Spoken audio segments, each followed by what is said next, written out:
Hello everybody, Alex here, CEO and founder of MarsBased, and in this episode we bring you Amir Salihefendic. He's the CEO and founder of Doist, the company between the two popular products, Doist and Twist. We had hosted him on this very podcast about a year ago to discuss async work. They are a very well-known, entirely distributed team doing product, a completely bootstrapped company, and he's also been a very big evangelist for async work. He takes pride in his schedule full of free time or for a focus time, basically, to do deep focus work. Very few meetings per week. That's something he boasts publicly on his Twitter when he shares screenshots of his agenda. And so we wanted to continue the conversation we had on the podcast in this Startup Grind event. Startup Grind is this event that we organize monthly and we also sponsor from MarsBased that happens in Barcelona. We garner about 100 people and we host and we interview some of the best leaders in the industry, be it founders or C-levels of companies, of high-growth startups, mostly, sometimes some big corporates, and then VCs and angel investors occasionally. So in this conversation, we talk more about being a multi-product company, about how to have this long-term vision because they are entirely independent as a company, because they're bootstrapped, how he is a solo founder. And this is something quite rare in the industry because, usually investors like to invest in companies that have 2, 3, 4 founders, but never just one because it's a clear no-go. It's it's a red line for most investors. But then again, of course, they're incentivized to maximize the profit of their investments. So, they miss most of the times on these outliers, like companies like Doist, who in the first time probably they didn't seek to raise funds at all. So that being said, let's jump right into the question of the day. In this case, it will be, have you had any kind of experience with asynchronous work and whether you like it or not? Share your experiences with asynchronous work because this is a big part of our conversation. At MarsBased, as I mentioned, we're not loving it.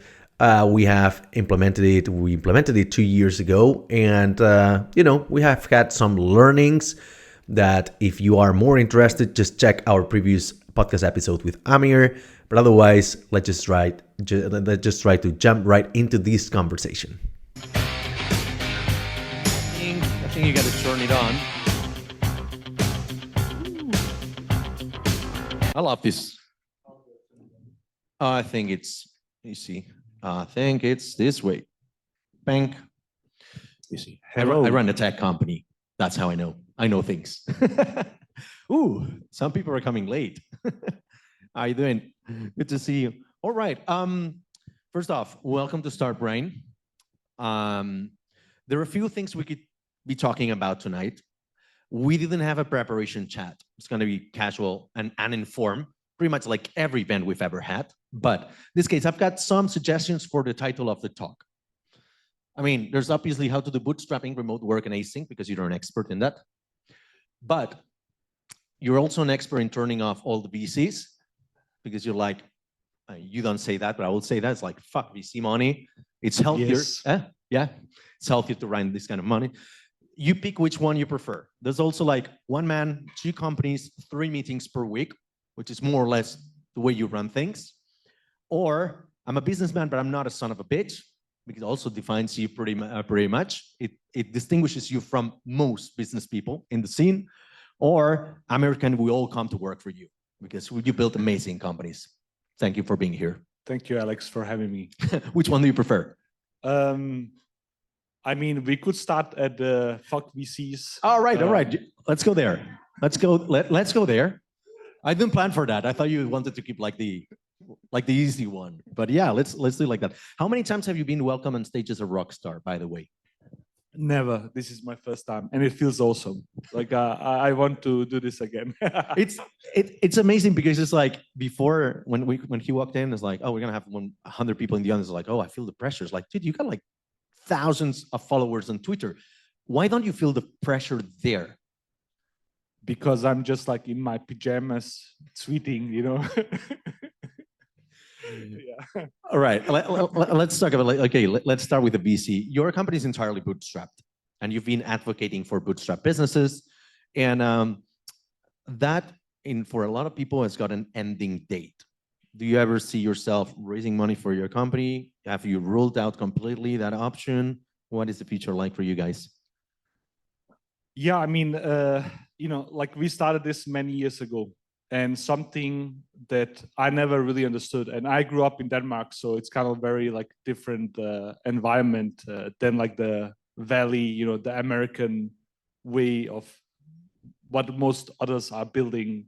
And I couldn't really see like the business sense because it's just like burning money. And some get very lucky and they get rich, but most of that is just like burning money, and they are not really building businesses. And in our space, which is like productivity space, there has been so much money burned that's kind of insane. Yeah, so our approach is really like building a sustainable, like a great company, impactful company, but not like in an unsustainable way where you're basically burning money and just like growing.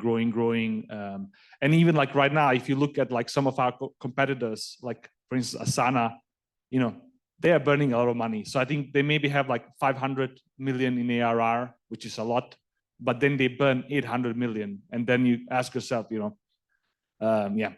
And something to note as well is... Yeah, I also ask myself. Yeah. Another thing as well is, I've like spoken to a lot of VCs over the years, and also some of the best. And the thing is, it's just like, what are you signing yourself up for? And for me, like, I'm unsure if I want to sign myself up for like $1 billion in ARR. That needs to be like, the goal. Because if you look just like the history, like there's very few companies that reach that scale. Yeah, so I don't know. And right now, I think it's a great environment for bootstrap companies because, the market's really cooled down. It's really like efficiency, profitability, building sustainable stuff. And that it should have been like that, but like the last 10 years has been like insane. Yeah, so. Can you give some context to the audience, because I failed to do that, and you run Doist, which is famous for Todoist. You got another product. Can you give some context as to like the kind of some metrics, some dimensions of the company?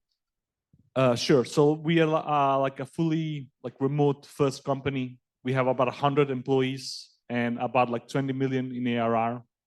Yeah. So that's about that. Yeah. How many years have you been doing this?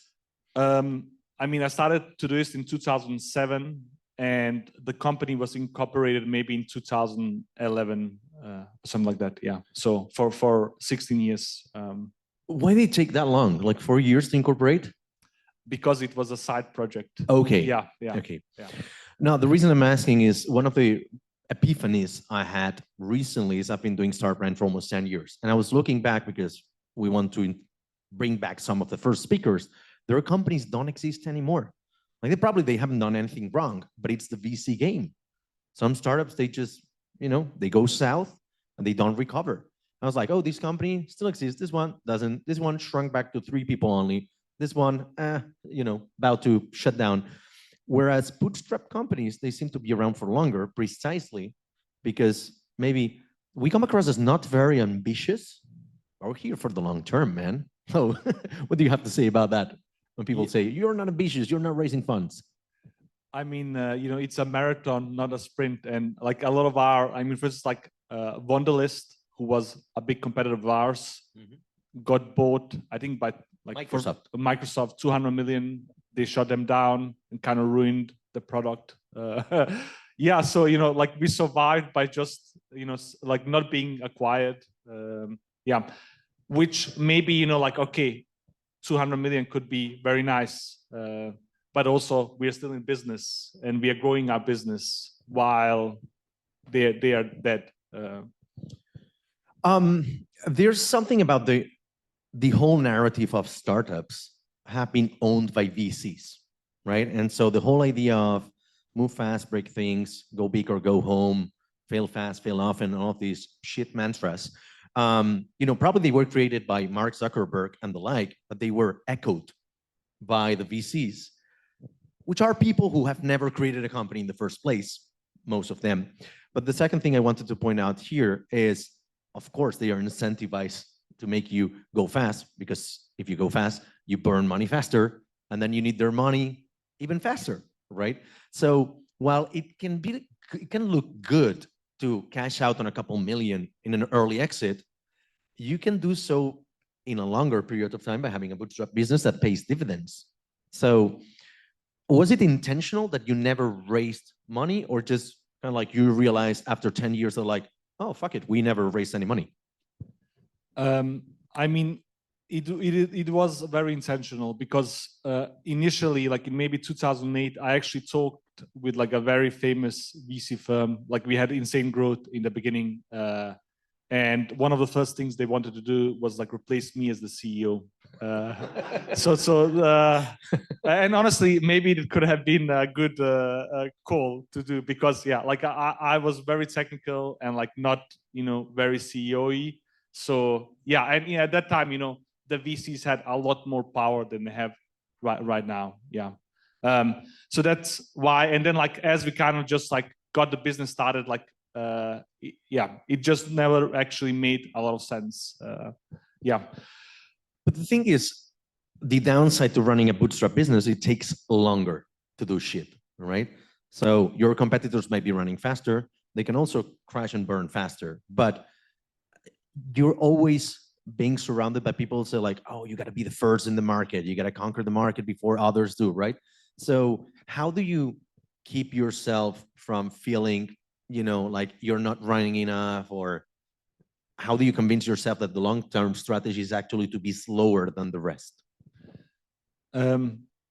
Something that I have learned over the years is that actually sometimes you can become very complacent. And I think definitely we had a period maybe around like 2016 to, I don't know, like a few years where like we were way too complacent. And maybe with like VCs or a board or something, like maybe would have been pushed into like, like more growth and stuff like that. So I think definitely like this route, you kind of need to combine it like with self-discipline of pressuring yourself and, setting the bar higher and setting the bar higher. So that's definitely something like I have learned, like the hard lesson is kind of like, and the reason isn't so much competition, is basically like, you're not really like having the impact that you want. And then some point you wake up and say, fuck this, I don't want to be part of this, I want to do something that's more important or bigger. So, for me, that's also like always this question of like having ambition, but like in a balanced way. And that's always like very hard to do. Yeah.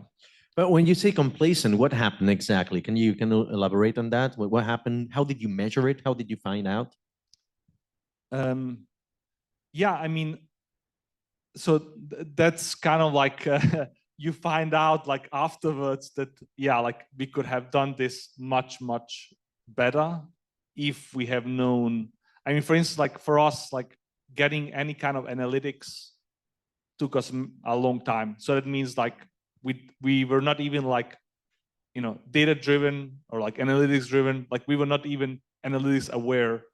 Yeah. So that's like a big problem, and maybe like if we had this, the thing to note as well is kind of like, I think the whole market's like changed completely the last few years. I mean, people like yourself have like so much access to knowledge that I didn't have, because a lot of the like stuff that we needed to do in the beginning, it was just like trial and error, like brute forcing. And right now you have like Lenny's newsletter and like, even Twitter, people are just sharing the best stuff, and you don't need to like recreate things. Yeah. And even right now, I think like as we are like building like a bigger company, it's much, much easier, like, because there's like so much knowledge that's shared. Yeah. How did you learn to be a CEO? Because it seems like at the very beginning you were running very fast, but you didn't know where you were going, right? Which is, it's kind of cool. You wanted to run fast, but then you realize that, oh, we didn't have the metrics, we didn't use analytics, probably didn't understand our customers. I don't know. You're very much of a product person, And so, but how do you build yourself to be a CEO? Understand the other things: finance, operations, hiring, technology, legal, all of that as you scale. Yeah, and I think that's kind of like the hardest part, is kind of like that you need to learn a lot all the time, and you can't really stop. And if you stop, then the company is fucked, because like you're probably going to have some kind of like a huge issue. So something that I think, and I know like some other founders, or most founders I know that are very successful, like most of them are like learning machines. That's something we spend a lot of time on. So like reading, a lot, talking with other like smart people, and stuff like that. So that's like the way that I do it, is basically like I spend a lot of my time just like trying to learn and become better. Yeah.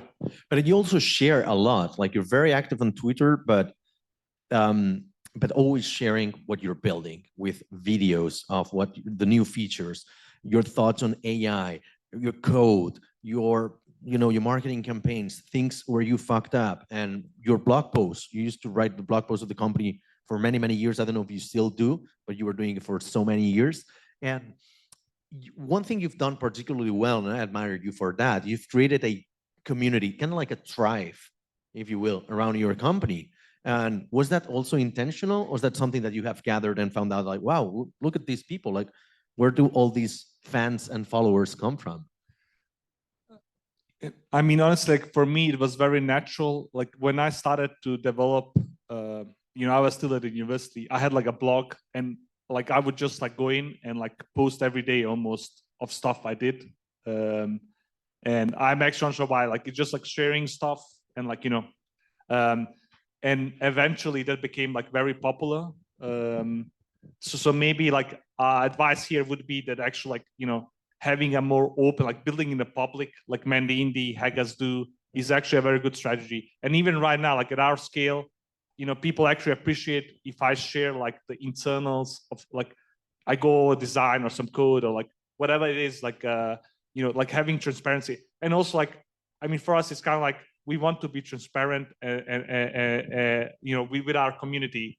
And then you see like some of our competition, you don't even know who they are. Like there's no face, there's no human, like behind it. So, that makes like our position much stronger. So, right now I do it because I think it's fun. But I also think it's like super valuable for the company. And even like if you're starting out, I think that's also super valuable. Yeah. On the topic of transparency, which is one of your core values, and we share it, of course, one of the principles of indie makers and this kind of community, indie hackers and these communities, is building in public. For those who don't know what building in public is basically creating some sort of social accountability of what you're building, saying like, hey, I'm going to build this, here's my code, it's public. They even do like live coding sessions and stuff like that, so that they feel the pressure of actually delivering, right? There's always this mantra of ship, ship, ship every day.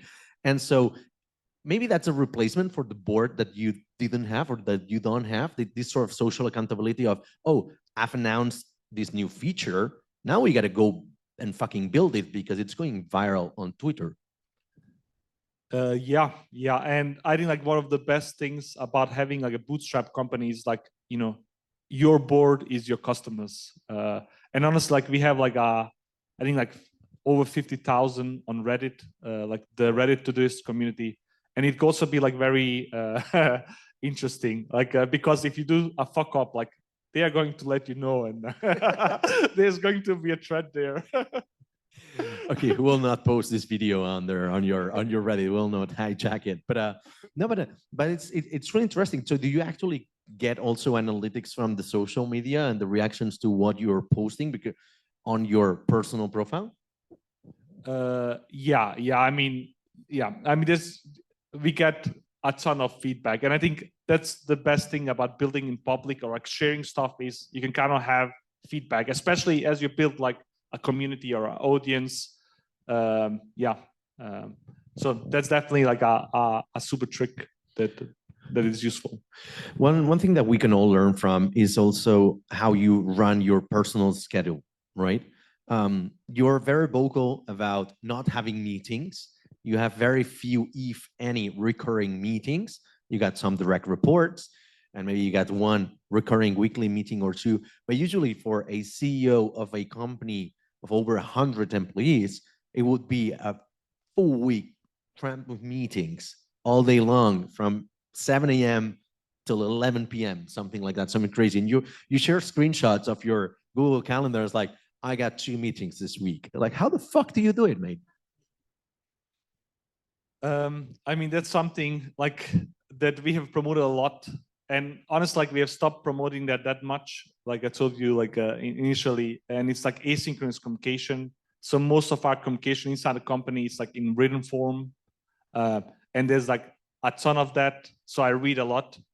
But it's also like I can read whenever I want. I can kind of structure my days as what I want. And then we don't really do a lot of meetings because of that. So, you know, like written, like asynchronous, that works. So that's how, asynchronous communication. On the topic of asynchronous communication, because my company also works async, we adopted 2 years ago, and we're not loving it. There's a very American expression of not loving it, which is like, it's shit. But no, it's not shit. I'm kidding. It's very great. It comes with a lot of trade-offs, right? So with synchronous, everything is immediate. And you got like Slack and notifications from Basecamp and emails and calls, and you're on Zoom all day. And maybe you get too many things that are not irrelevant, but they are urgent. So they pop in your inbox. But given it proper thought, then maybe it would be like, no, I'm going to discard this idea, right? That's one of the good things about async, which is like, I want to talk to you about something. It's like, when you write it down, it's like, it's actually not a good idea. I'm gonna discard it. And so on the other hand, it creates like really long posts that maybe it doesn't feel like you're advancing enough, because it's very easy to postpone stuff. Like, I'll read this later, read this later, read this later. And then it feels like you're always doing somebody else's work. I don't know. How do you manage this trade-off with async work? You seem to be loving it more than I do. I mean, and that's, like something that I have kind of realized is it's definitely not for everybody. And I think it's maybe like a super niche because I think it's extremely hard and it's extremely hard to hire people that fit into these cultures because it really requires like very, very good writers and communicators. And most people aren't that. So like, even like, in development, like if you want to do like more asynchronous development, you need like developers that can communicate very well, like, do specs very well. And that's just not true. So I think that's the hard part. It's kind of like realizing, and that's also something like our mission of the company was kind of building the future work. And we really thought like async is kind of the future.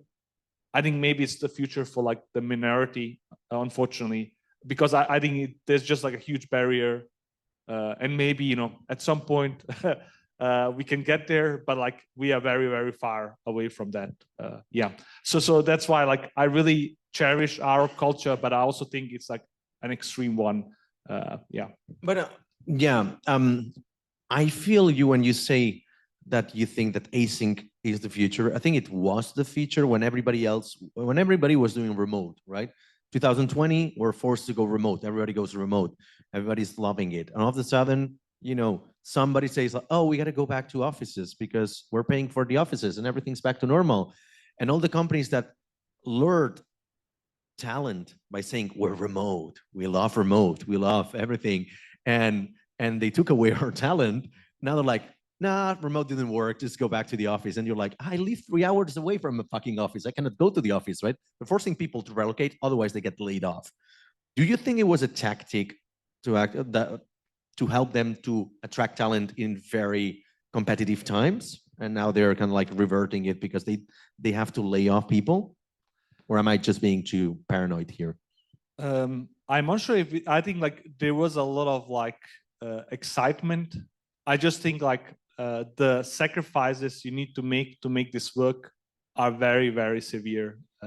And I think like most companies are not really willing to do that. I mean, even something to note is like 90% of like Doist employees are introverts. Maybe normal companies, like you have, likable people, extroverted people, they will advance. In remote, like these async, it's kind of like it's maybe not the same people that are going to advance or they become leaders because it's a very different environment. So yeah, I mean, honestly, the COVID remote is kind of like a fuck up. Like remote was much better when this is kind of a super niche before that, and then suddenly it kind of turned into like a thing. Personally, inside our company, we love this. We love ability to hire the best people around the world and make this work. But right now we have stopped kind of like promoting this and like trying to convert because like like we will let the results speak for itself, like by focusing on like building our tools and stuff like that. But I think like the conversion is very, very hard. Yeah. But so you built a product that's called Doist, which is essentially like Slack without being shit. So it's for async companies.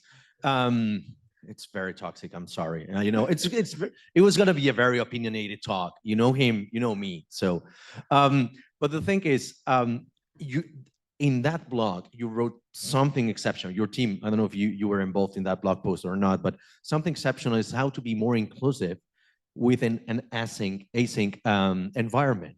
And that's true. We also realize in our companies there are 20 people, and most of them, they're really introverts. They're kind of people that don't want to go to anybody's office, don't want to meet people in real life. They don't even want to talk to people on video calls. Like they participate if they have to, but they'd rather not. And they stay longer in companies because they don't feel forced to go to an office, to travel for work, to meet people, to talk to humans, right? And so I didn't realize, and when I read that piece of content, I was like, wow, this is what we've been doing for years. And I didn't realize, so thank you for doing that, because it's truly amazing that async is really good for introverts.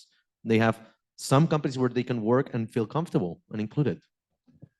Yeah, I mean, I think that's the most maybe like beautiful part of this, and also that you can kind of just like mix and match like cultures and etc. We have people like all around the world, and everybody kind of fits. We don't have like these HR nightmares either. Yeah, so it's a wonderful thing, but maybe not for everybody. That's kind of like my conclusion on the asynchronous. Yeah. And what are the downsides to async? Like for instance, for a services company like mine, is some clients don't want to work with us because they want us to be in the office, right? They're like, oh, how do I know your people are working, right? So, well, I have been in an office. I know people don't work in the office. But how about in product companies like yours? What's the downside of using async? I mean, I think like there's various downsides. One is kind of like, I think it's probably going to be slower than if we were all like based in an office and all like work at the same time. So that's maybe like the biggest downside, is like everything is kind of delayed, especially here at time zones in between. Then also, like the whole communication form of like written text, that also has like not as much appeal. Yeah, and also like even like reading a lot. I mean, I spend a ton of time. Like I think inside our Doist like workspace, we have like 3 million messages. So there's a lot, and we are 100 people. So like, yeah, I mean, you can do some calculation and see like how much gets communicated in text. So all of that, like it creates a very different environment. And from some people, they think, oh, this is like amazing. For some others, like this is a nightmare. So that's maybe like downside, is kind of like, and maybe something I've also learned about cultures, like these great cultures are not very good, like where you're kind of trying to appeal to everybody. Like maybe you need to actually appeal, like you either need to love it or hate it, and maybe those are cultures are kind of like good company cultures. Yeah, we're highly opinionated, and that probably prevents everybody from joining our companies, but the ones that join fucking love it, right? Because it's tailored for them.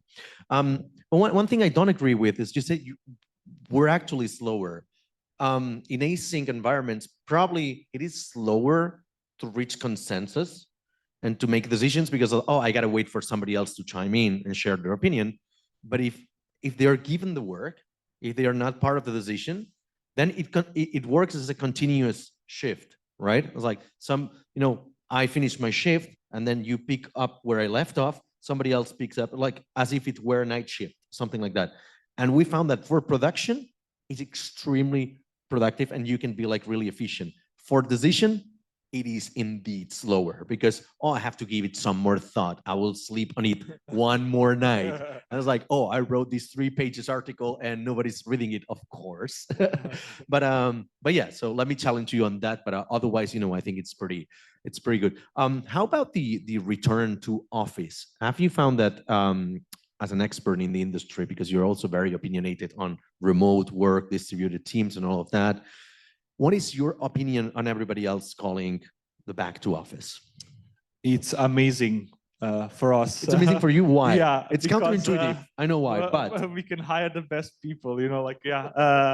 And that's like something like before this remote that everybody went remote.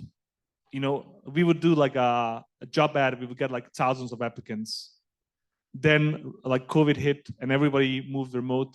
Then it became like very, very competitive to hire remotely. And right now we are back. So you hear it first, like if you want to have a huge competitive advantage as like a founder, go remote because you will be able to hire amazing people. That's what we did with Async, for instance. So we had been remote since the inception, 2014.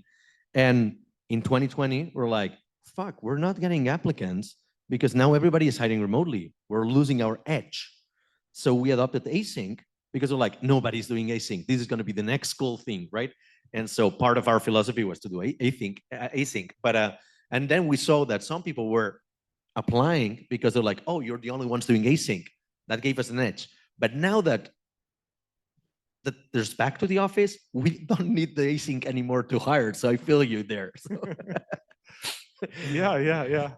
It's always about finding the edge. Yeah. And how about the running 2 companies? Because do you run it effectively as 2 companies, so Twist and Doist? What are the trade-offs of running the companies like this way? Maybe we should go to this. The truth is, like, we don't actually have 2 companies. Yeah. It's like 1 company and 2 products. And also, like, something we have done as well is like we have mostly prioritized to this right now. And honestly, again, I think one of the really hard things is kind of becoming multi-product. Yeah. Because you have, that's a whole different ball game. Because you need to like split resources, investments, what are you going to prioritize? It becomes much harder. But our goal is to become like multi-product, and we actually even thought about moving Twist out as a separate company that can also be like a solution. But I don't think we were going to do that. So that's kind of like the context of this. Yeah. When you decided to create Twist, how did you decide which part of the team was moved to the new project? Was it, we're going to bleep this out. Was it your best engineers, your worst engineers? How did you select people? No,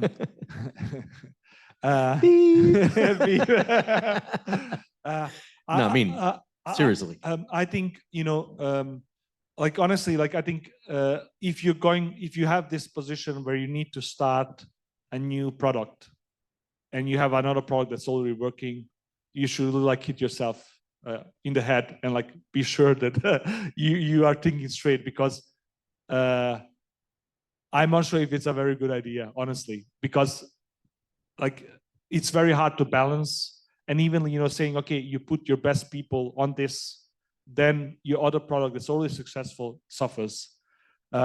So we did actually put some of our best people on Twist, and we spent like a ton of money, a ton of time on this. And we are still kind of like trying to make it work. But I think, that's maybe another ball game, and maybe, just like creating one successful product, it's really, really hard. Like doing it with multiple, it's much, much harder. Yeah. No, of course, but you never know whether, like, if you put in, let's say, your best engineers, then of course the main product is not going to suffer immediately, but in the long run, it's not sustainable. But maybe they don't want to work on the small new thing because the big challenges are on the main product, right? If you put the not so great engineers, they're like, you don't know whether the product is not successful because they didn't have the right talent, and it's a way of losing money. So how did you, because you don't have the pressure of a board, you don't have the pressure of maybe like APIs, but it's your own money, right? So it's dividends at the end of the year. How did you calculate the opportunity cost?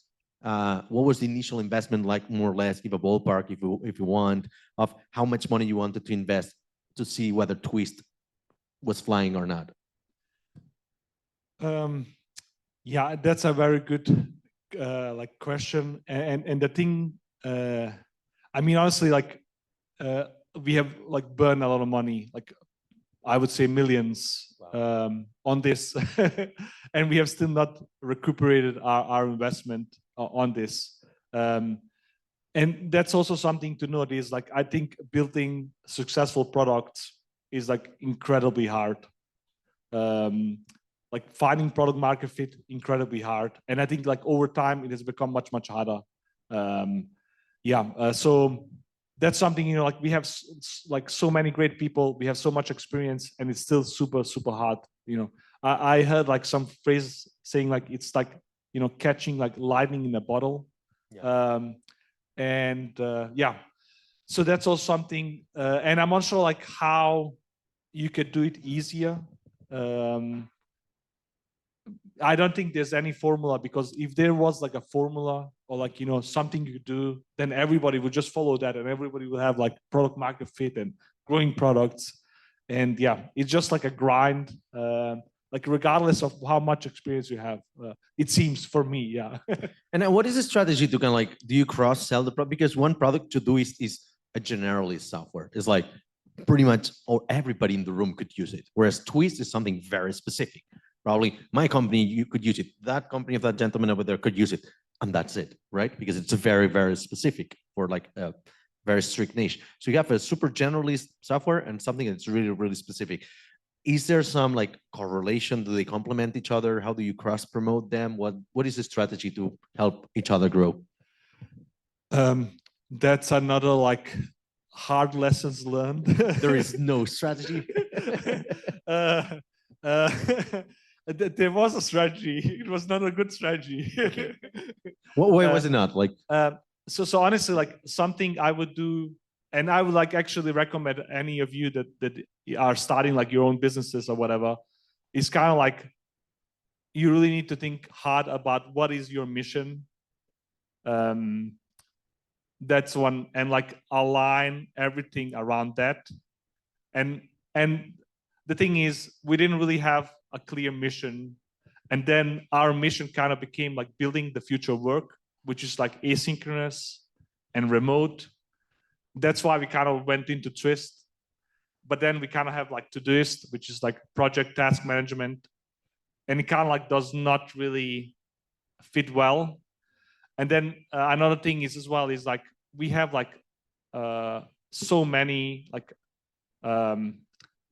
50,000 different companies around the world that are using Doist, and these are SMBs that don't really care about future work. They don't care about asynchronous. So it's just so we have kind of really actually recently we redid our mission, which is kind of building or empowering people with simple yet powerful tools, and that's basically what we do. And if we have done that, then I think also we have built Doist in a very different way. Yeah, but I'm not sure I can easily reflect back and say, okay, that was a mistake or whatever. But it's very hard to know that when you're in the trenches, yeah. But that's something if you could hit that early on, then you can save yourself a lot of money and a lot of headaches. Yeah. But what is the future of work? Because I run a small business, that's why I don't care about the future of work. No, just kidding. But what is the future of work in a context where the world is changing every year, every 6 months? How can you build something for the future when the present is changing so drastically, almost month over month? War, pandemic, recession, Then there's all remote, back to office, like, all of these things. How can you do it? Yeah, that's why our mission isn't anymore that. Yeah. So, and I think like, I mean, that's one aspect. And I think also like we became like very centered on ourselves.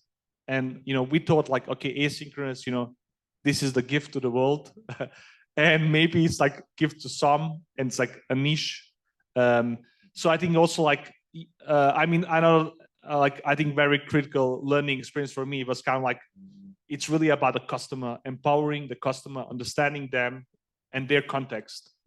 And if you don't do that, then you have a problem, especially maybe like in a service company, you have a different dynamic, but like for a product company, but you also have like, your customers, like I mean, it's the same. Yeah, I mean, obviously, all the companies are suffering, and startups, they're not raising money, as you can tell. Like, who here has raised money in the last 10 months? Raise your hands. One person, and very shy about it. Kind of like, you see, probably 3 years ago, it would have been 30% of the audience.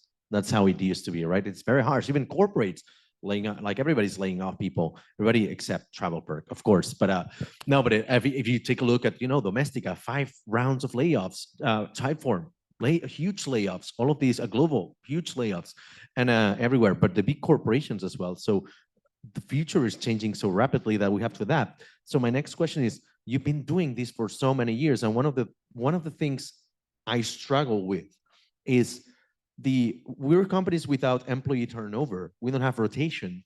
So people tend to stay for very long in the company. 10 years. You probably got employees that are like 7 years into the company, 8, 9 years, which is not usual for tech. How do you build career plans for them? How do you encounter this nice to have problem of people not leaving your company? Something to note about like a lot of like async and remote companies is I saw like some stats, like the retention is like insane.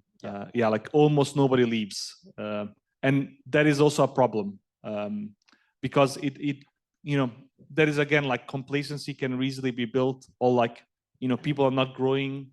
That is also like it's a lose-lose for the company, for the individual, and that's also like.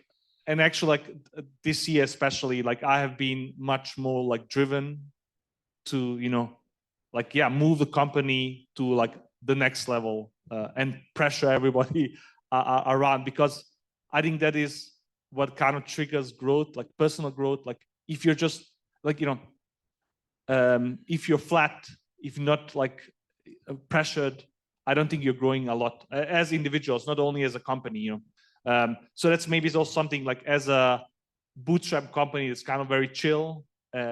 Like you actually need to have some pressure to perform, or else I think it's kind of lose-lose for everybody inside a company. Yeah. And how about for yourself as a CEO and founder of these? So you started in 2007, incorporating in 11, but whatever, you've been working on these for, it will be 20 years in 4 years' time. So how do you keep the motivation year over year? How do you keep pushing yourself? Like, this is still the thing I want to do. That's or you don't. I mean, something that I think is wonderful with like a bootstrapped culture is you can kind of design it as you like, and you can make any changes as you like. So that means like you can really build the culture that you want to like kind of be part of, and attract people that feel the same. And in the VC companies, it's very hard to do that because you have many more stakeholders. So what I've kind of tried to do in my company is like, I start every day, I'm energized, I want to do this, I love my work, and I think it's very important to feel that way. And it's basically like designing the culture and the environment that you want. So I think that's like one of the privileges of like being in a bootstrapped environment. Yeah. And let's get serious for a moment here. So what happens when in the days where you don't feel like it? You're also solo founder, right? Yeah. Okay. Yeah. So you don't have a shoulder to cry on like when people have co-founders, right? You probably have got board C-levels and advisors or whatnot, or like really close friends. So those days are really hard, and you're like, nah, I don't feel like it. How do you overcome these days? Yeah. I mean, honestly, like everybody has shit days. Like I would not say like, yeah, like, everything in this is just like, like, wow. So like, I think there's like different ways that you can tackle this. Like on a personal level, like for me, like doing some sports is a great way to, just get like the bad energy out. Having like, close friends, especially like most of my friends are kind of like founder types. So, we kind of like talk and then we cry. Group therapy. Shout, group therapy, yeah. Another thing as well is like coaching. So like I have an amazing coach that I've worked with for many years. Another is also just like mental help as well. Like if you need that, so there's like many different ways. And I think honestly, like that is also maybe super critical to take care of yourself. Like, yeah. So when you have these shit days, having like different tools you can, yeah. What has been your worst day running Doist? Oh. Just one. I mean, I know it's terrible, right? But just one. Okay. No, I mean, initially, like I actually started a company in Chile, and I mean, it's kind of a crazy story. Like I got introduced to a lawyer in Netherlands that did a very weird setup. Involving like Cyprus and Seychelles. Sounds interesting. Yeah. Keep going. Yeah. Yeah. So the bottom line is our lawyer went to prison, and we lost like 200K on this. Yeah. So that is maybe like it's not like it's a multiple days, but like when your lawyer goes to like to prison for like evading tax, and you lose a lot of money, that's There's only Panama missing in the equation, but well, I didn't expect it to be like that, but wow, that's thank you for sharing. I mean, we all should be more honest about this, like especially because VCs or other people, you will see people saying like, oh, this is great, I can build the company of my dreams and I get to hire super talented people. It's like, fuck that shit. That's 10%, I mean, 50% of the days probably are like that. The other 50 is like dealing with problems. Yeah. I mean, honestly, like that was like classified. And that after that, we kind of say, fuck it, we move it to the US. And now we're like a Delaware company. And that's been like an amazing change. Yeah. Has that helped you to, because your company is, entirely distributed, you've been moving around, you've lived in at least 3 different cities that I have recollection of in the last 10 years. So was it intentional? So you chose Delaware because you wanted to keep it, agnostic as to where you're living? Or was it because of other reasons running a company? Taxes. Somebody say taxes. No. I mean, actually, like Stripe has like this Atlas program. We kind of did like Atlas on our own. And the reason is, and that's also like a tip if you're like I have run company in different parts of the world, and the US, there's like there's so many services, and everything is kind of systemized, and like you have a lot of knowledge. Like running it in other countries is just like, I mean, there's so much crap that you need to deal with. I mean, yeah. Just to give like a concrete example, for instance, like we had a company in Portugal, we needed to hire somebody, and you need to do like a freaking like news ad, and then we had like random people coming to our office that had like zero experience in like system development, wanting a job, and yeah, in the US you don't really deal with that. So that's like one of the, it's basically streamlining, and then you have like access, and you can automate most of the stuff. Yeah, and also like when we actually did this, like Stripe was not really available in a lot of places, so that was also one of the reasons. It's kind of like getting access to better tools. Let's talk for a minute about AI, because that's something I guess we could have spoken for an hour. But I think you guys are getting it right, because a lot of people are just building their company. It's basically a fucking wrapper around a ChatGPT. But I think you guys are getting it right. Like the good progress about AI or with AI will be these seamless functionalities that we don't know they're being done with AI that make your life much easier, right? You're writing a text in your app, and then it automatically gives it format, corrects it, or tells you, like, you're creating a task to say like, oh, this task has already been created before. It had these tags, it had these things like this. So what's your opinion on AI in product nowadays?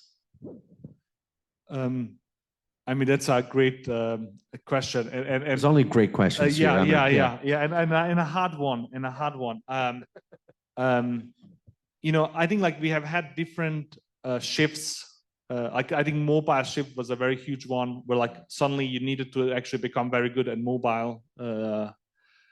And I think like AI is also something that will be very, very, very critical.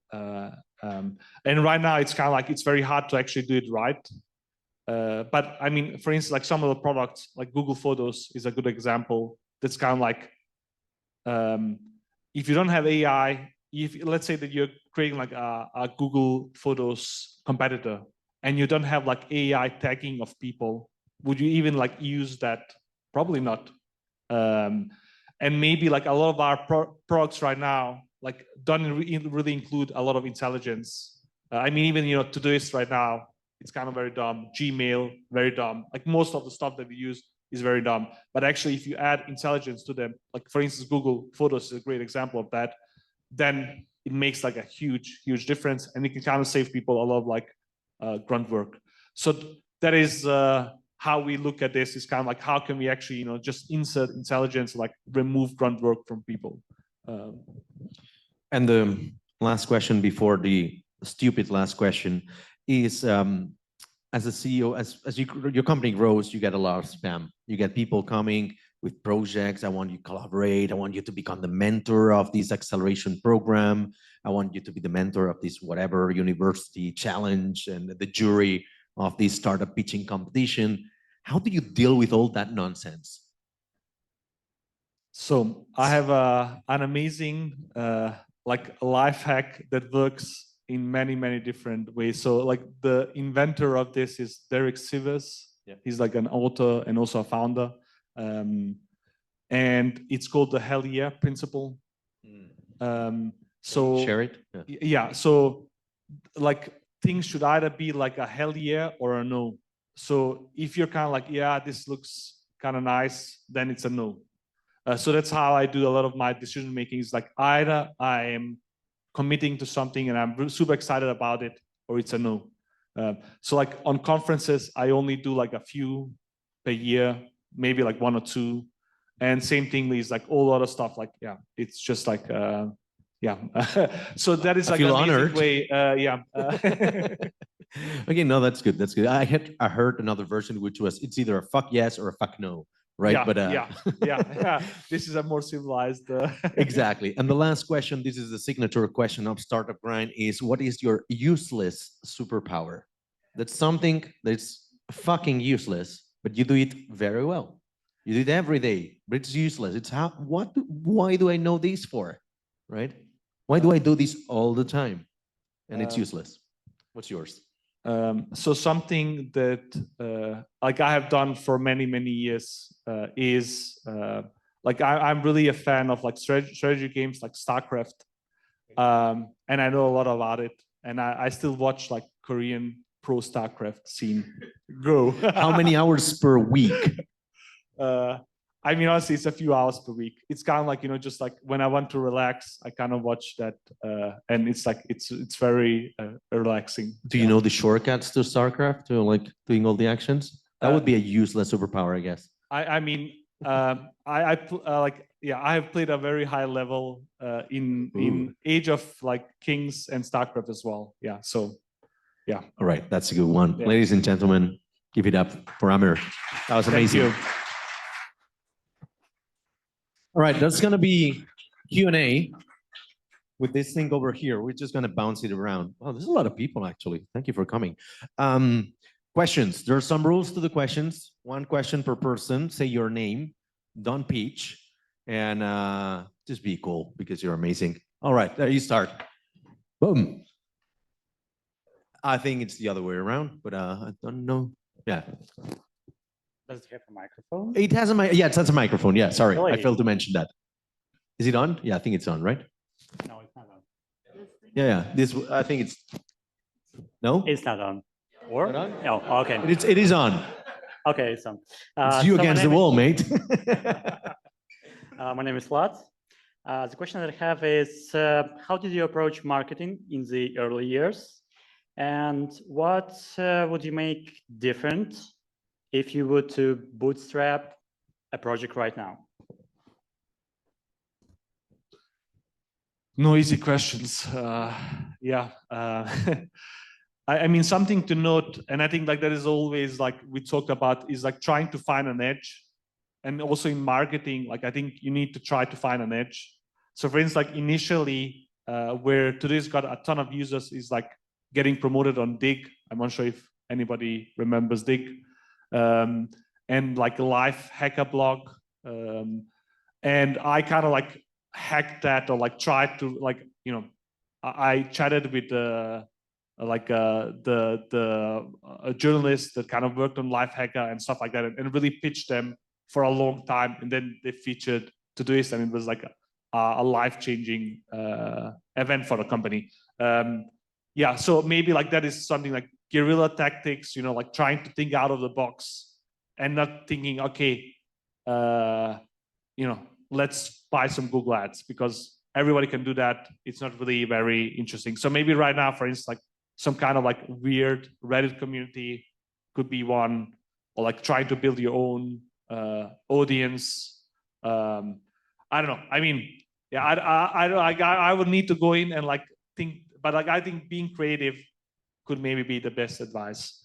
And the bootstrapped question, I mean, that's a very, very hard one. I think like something that has changed a lot in the past is kind of like competition has become insane. Like you need to build very, very like good quality things to even have like any kind of traction. And in my days, you know, you could just like, I did the freaking like design of everything and it was shit and people still used it. So, and right now I think if you do that, then you'll have a problem. This said, I also think you have a lot more leverage. So I would kind of like try to pick tools where you have a ton of leverage. So for instance, like AI, you know, like if you can utilize that and leverage that, then suddenly maybe that's a way. Yeah. Yeah. So I hope that gave some inspiration. Next up, if you can. Thanks. It's funny because we never get this sofa filled with people. It's like it scares the shit out of everybody. It's not for VIPs. Next event, you know it. Just take it. All right, can you bounce it over there? There's a gentleman behind you. Just toss it around. This one, yeah. Yeah. So it will be like Closer. some HR question.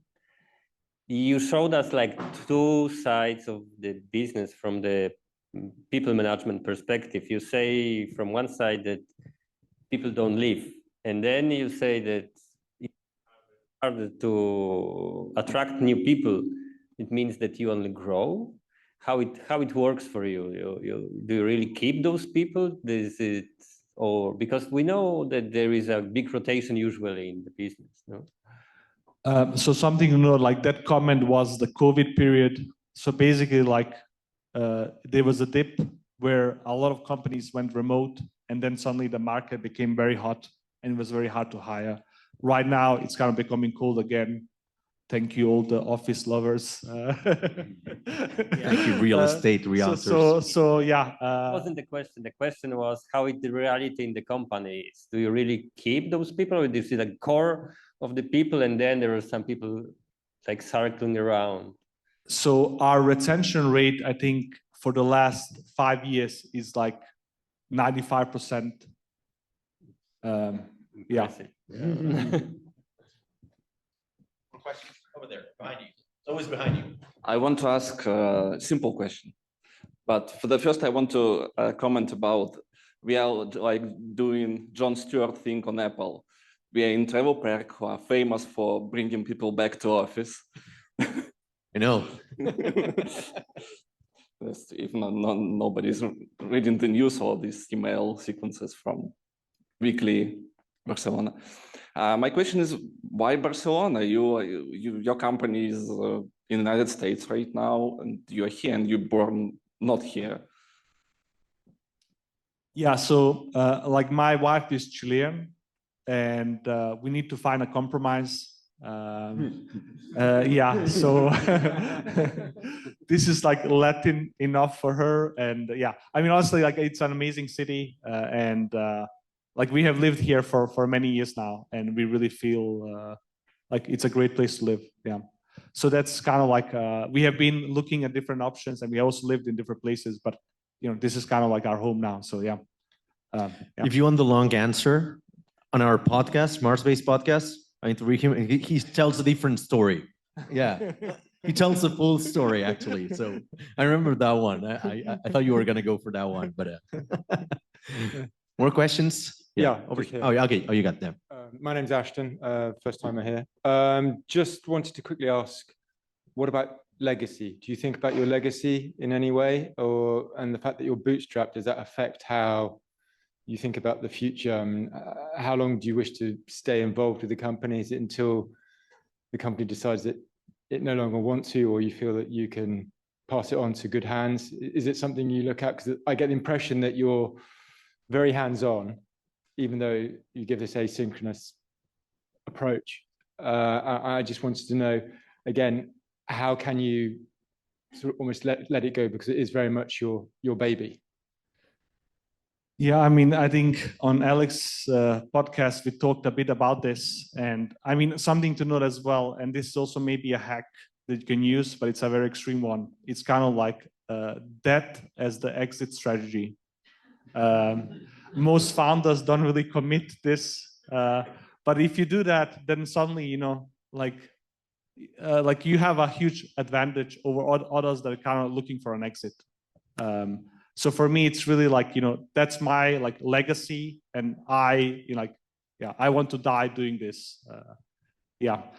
Once you make that commitment, then it becomes like a very different ball game. Yeah. But most, you know, founders don't really do that.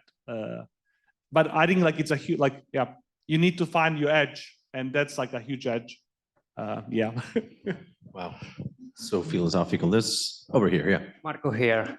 Well, first of all, thank you so much for Doist. I'm a long-time user, so first of all, thank you. Thank you for using. Yeah, and my question is related async communication. I mean, when I read the post, it was great idea, and I always try to, you know, to use async communication in my company. I mean, it's not mine. That's that's the problem. So it's really hard to push this culture, right? If it's not coming from C-level or whatever. Do you think that inside a company that cannot adapt, because it depends also on the kind of business of this company, a team can work in a sync environment? Or do you think that should be like a culture embrace for the entire company? That's the only way it could work.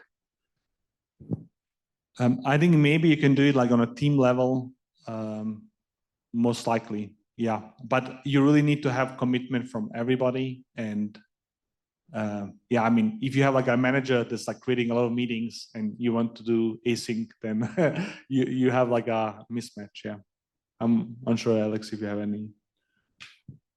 I mean, our company is not that big to have different teams, but I've been running it in different projects, for instance, and some projects require to be synchronous, right? For instance, so MarsBased is async entirely. But if we were bigger, probably some departments would be like, hey, we require immediacy.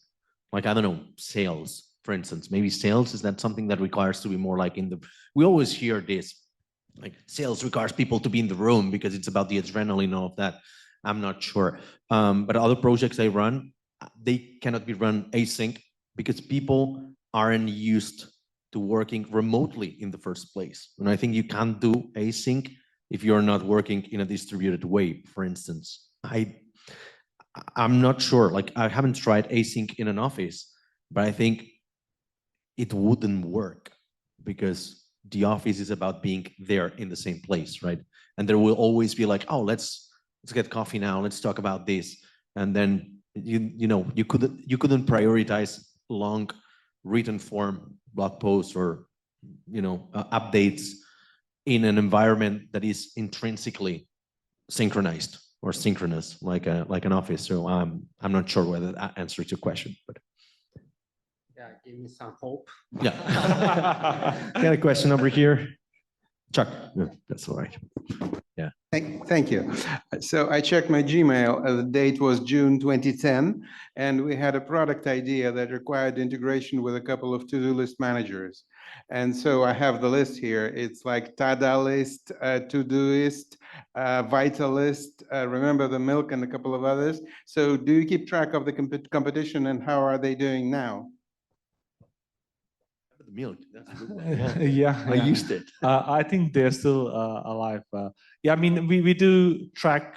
Yeah, but honestly, like, and that's like something that's like very specific to our market. It's kind of like, if you look at like spreadsheets, spreadsheets have like, depending on which stats you look at, but between like 2 and 3 billion people, like monthly active users. Most task management app, project management apps have a few million max.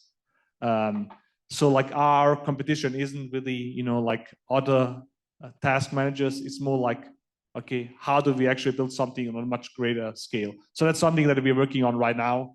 And I think that's a much harder problem. And I think anybody has solved that.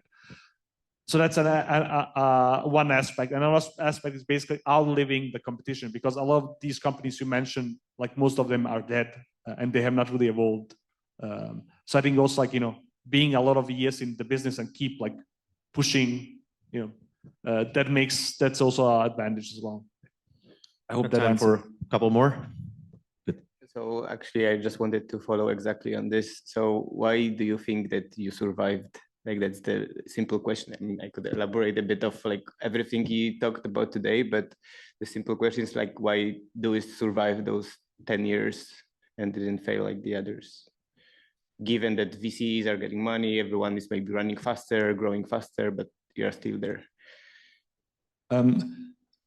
Yeah, I mean, I think that's a very hard question to answer, and I think also there's kind of like a like survivorship bias. But honestly, I think like commitment and consistency matters a lot. So like we are just at it. We don't stop, and we don't have like these up and downs or like Microsoft coming in, buying us, shutting us down. And even like something that was a problem for me, and that's also something like a tip if you're starting like with a co-founder, is don't split 50-50.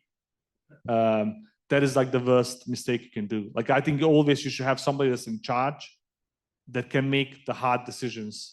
So actually like this isn't my first company. My first company was a social network where we had like 33% everybody, and then it kind of became like a very indecisive, very like fighting spirit, and then we didn't really do fast decisions, and that can also kill you. So maybe also a lot of like there's many ways of dying as a company. Yeah. So there's one over there in the back. So if you can just toss it over there. No worries, it's not going to break. It's made for that. Where are we going? Toss it to Marina. Come on. Without fear. No worries. Okay. So I'm Marina. I work at Apple, and they don't allow us to use any third party that stores data in external servers, of course.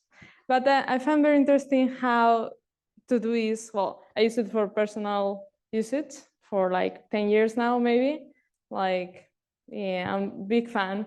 And like, I find interesting how you put like Todoist on like B2C market and then Twist on the B2B, when I find that Todoist could also be a B2B product itself. And when you have like all this ability of inviting people, and like it could also work as a B2B product. It's a pity that Apple will not allow me to use it. And they will force me to use reminders instead, which I'm like feeling radars all the time, like, oh, to do is do that this, so reminders will do it, and they don't just do it.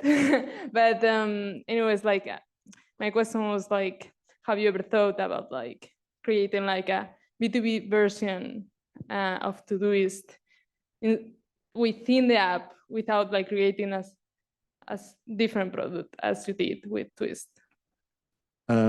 Yeah, I mean, I could like talk about that specific thing for a long time. And actually, like when you asked me what was the worst time at Doist, like actually we have tried to create like a B2B Teams extension of Todoist for like the last maybe 2 years.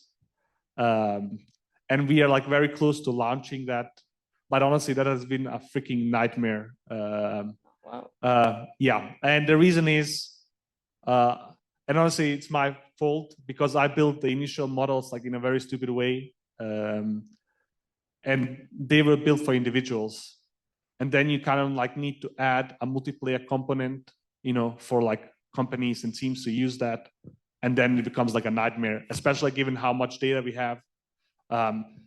So you know, I think right now the playbook that seems to be working best is kind of like you have something that attracts individuals like B2C, and then you also have a B2B component, and then you tie that together. But honestly, like that is super, super hard to execute. And it kind of like, you know, it's a kind of like a different level because it's very, it's very different to serve consumers versus businesses. You need like different motions, but if you make that work, then suddenly, you know, it's amazing, but it's also super challenging. Yeah, so excellent question. Thank you. I would be so happy if you could like just store in the local machine, like all like paying an extra something, and then like not storing a third party like locally. I'll be willing to extra pay for like. Or you could talk to premium. Mr. Team Apple. Yeah, well, the reminders team is kind of like annoyed by me. Like I'm all the time feeling radars. Like, hey, yeah, to do this way.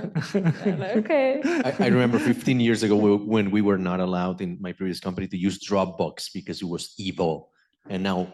Good thing of a company without Dropbox nowadays. Well, anyways, thank you very much, ladies and gentlemen. That's okay. No, you got one. You got one. Last one. I wanted to make no pressure because I'm hungry. I just wanted to make that to say that you shouldn't give information to Apple because they are going to use it against us. Oh, whoa. Yeah, you got something to say about it. Yeah, it's funny that she's asking for a feature that Apple fights against. So because I have the same problem, but I'm just using Marina. No, I actually wanted to ask about. I mean, you mentioned that AI is obviously going to be a big shift. We still don't know how. But my question to you is, do you think you have a competitive advantage because you already have a big business that can leverage AI? Or do you think this can be negative because if you were starting, you would be able to start without constraints? Oh, that's deep. Easiest question, like yeah, the easiest one. I mean, I think that is going to play out. But like, if you look at the market today, then those that have like a huge advantage are, you know, like existing like apps or services that already have a lot of traction, a lot of distribution.